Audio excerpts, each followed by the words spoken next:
எங்கள் ஆட்சி காலத்தில் 2014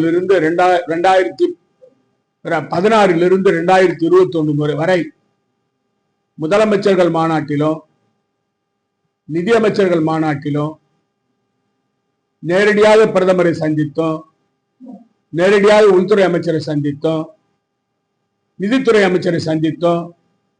பல முறை புதுச்சேரிக்கு மாநில அந்தஸ்து மத்திய அரசு வழங்க வேண்டும் என்ற கோரிக்கையை நான் வலியுறுத்தினேன். மத்திய நிதி கமிஷன் தலைவரை சந்தித்து புதுச்சேரியை மாநில பட்டியலில் சேர்க்க வேண்டும், நிதி கமிஷன் சேர்க்க வேண்டும் என்று வலியுறுத்தினேன். ஆனால் அரசியல் காரணங்களுக்காக என்னுடைய கோரிக்கை நிராகரிக்கப்பட்டன.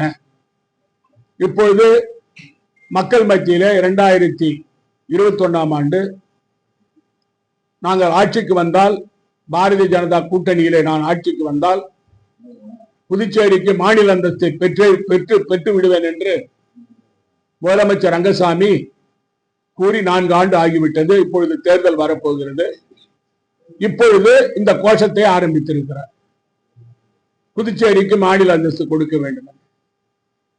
உண்மையிலேயே திரு ரங்கசாமி அவர்களுக்கு மாநில அந்தஸ்து பெற வேண்டும் என்ற எண்ணம் இருந்தால், பாரதிய ஜனதா கட்சிக்கு மாநில அந்தஸ்து நீங்கள் கொடுக்கவில்லை என்றால் உங்கள் கூட்டணியிலிருந்து நான் வெளியே வந்து விடுவேன் என்று சொல்லுவதற்கான தெம்பு திராணி திரு ரங்கசாமி அவர்களுக்கு இருக்கிறதா? அவருக்கு நாற்காலி வேண்டும். நாற்காலியை தவிர வேறொன்றும் அவருக்கு முன்னே நிற்காது.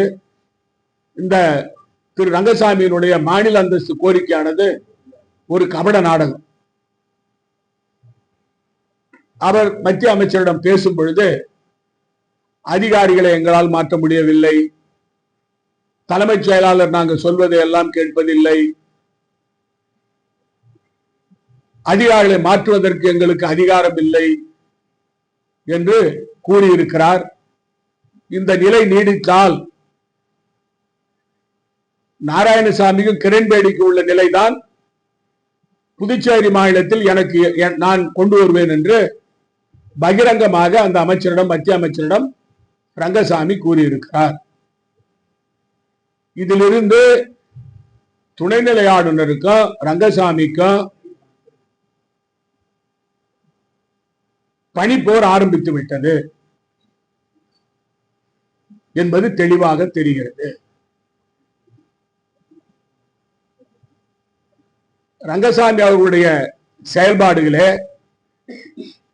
அவர் எடுக்கும் முடிவுகளை அனைவரும் ஏற்றுக்கொள்ள வேண்டும். அவர் விதிமுறைகளுக்கு மீறி முடிவெடுக்க சொல்லி அதிகாரிகளை வற்புறுத்துவார்.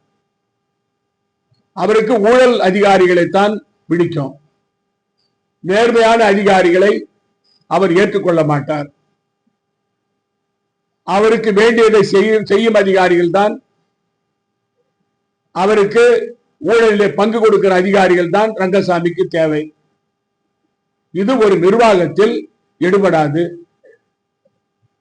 நாம் நினைக்கும் காரியம் வேறு, விதிமுறைகள் வேறு. விதிமுறைகளுக்கு உட்பட்டு திரு ரங்கசாமி அவர்கள் கோப்பை அனுப்பினால் எந்த அதிகாரியும் கையெழுத்து போடுவார், தலைமைச் செயலாளர் கையெழுத்து போடுவார், துணைநிலை ஆளுநர் கையெழுத்து போடுவார். ஆனால் நீங்கள் ஊழல் செய்துவிட்டு கோப்புகளை அனுப்பி அது கையெழுத்து கேட்டால் அதிகாரிகள் மாட்டிக்கொள்வார்கள். அவர்கள் கண்டிப்பாக கையெழுத்து போட மாட்டார்கள்.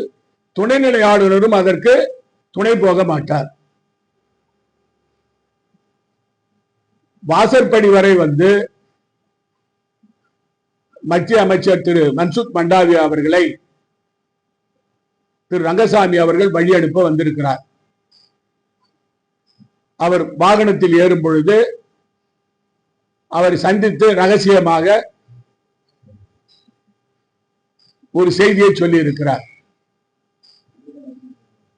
இந்த துணைநிலை ஆளுநர் எனக்கு ஒத்து வராது, அவரை மாற்ற வேண்டும் என்று ரங்கசாமி அவர்கள்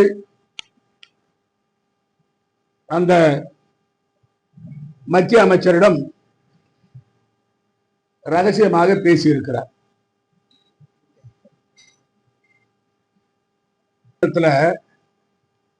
ஒரு தலையை உள்ள நுழைச்சு பேசியிருக்கிறாரு. பாத்தீங்களா? இல்ல உங்ககிட்ட நான் காட்டணும் இல்ல, இல்ல அப்புறம் நான் அதை பொய்யா சொல்றேன்னு சொல்லுவீங்க. இது பாருங்க, இதுதான் அந்த வீடியோ. தலையக்குள்ள வச்சு கண்ணாடிக்குள்ள போய் அவர்கிட்ட துணைநிலையில ஆளுநரை மாத்தணும், அவர் எனக்கு ஒத்து போகலன்னு சொல்லியிருக்காரு. நான் சொல்றேன் சார், நான் சொல்றேன், உங்களுக்கு வாய்ஸ் பத்தி நீங்க கேக்குறீங்களா? நான் சொல்றேன், சொல்லியிருக்காரு, அவர் முடியாது என்று கூறியிருக்கிறார். அதுக்கு காரணம் என்னன்னு சொன்னா, அந்த திரு மன்சுக் மண்டாவியா அவர்கள் குஜராத் மாநிலத்தை சேர்ந்தவர். இவர் அங்க செயலாளர் ஸ்பெஷல் செக்ரட்டரியா இருந்தாரு. இந்த துணைநிலை ஆளுநர் பற்றி அவருக்கு நல்லா தெரியும். அதனால அது முடியாதுன்னு சொல்லிட்டு போயிருக்காரு. ரங்கசாமி அவர்களுக்கு யார் நியாயமாக செயல்படுகிறார்களோ அவர்களை பிடிக்காது, அவளை மாற்ற வேண்டும் என்று போர்க்கொடி தூக்குவார். இப்ப அவருடைய டார்கெட் வந்து, அதாவது ரங்கசாமி அவருடைய டார்கெட் தலைமைச் செயலாளர், துணைநிலை ஆளுநருடைய செயலாளராகிற மணிகண்டன், அப்புறம் துணைநிலை ஆளுநர். இதான் அவருடைய டார்கெட். டயா பூஸ்டர் சுகருடைய ரிமோட் கண்ட்ரோல் இனி உங்க கையில. அனைத்து மருந்து கடைகளிலும் கிடைக்கும். செய்திகளை உடனுக்குடன் தெரிந்து கொள்ள கீழ்கண்ட கேபிள் மற்றும் டிடிஎச் நெட்வொர்க்குகளில் எம்நாடு செய்தி தொலைக்காட்சியை காணுங்கள். பாதகம் செய்பவரை கண்டால் நாம் பயம் கொள்ளலாகாது பாப்பா. மோதி மிதித்து விடு பாப்பா, அவர் முகத்தில் உமிழ்ந்து விடு பாப்பா. அண்மை செய்திகளை உடனுக்குடன் தெரிந்து கொள்ள இணைந்திருங்கள் எம்நாடு தொலைக்காட்சியுடன்.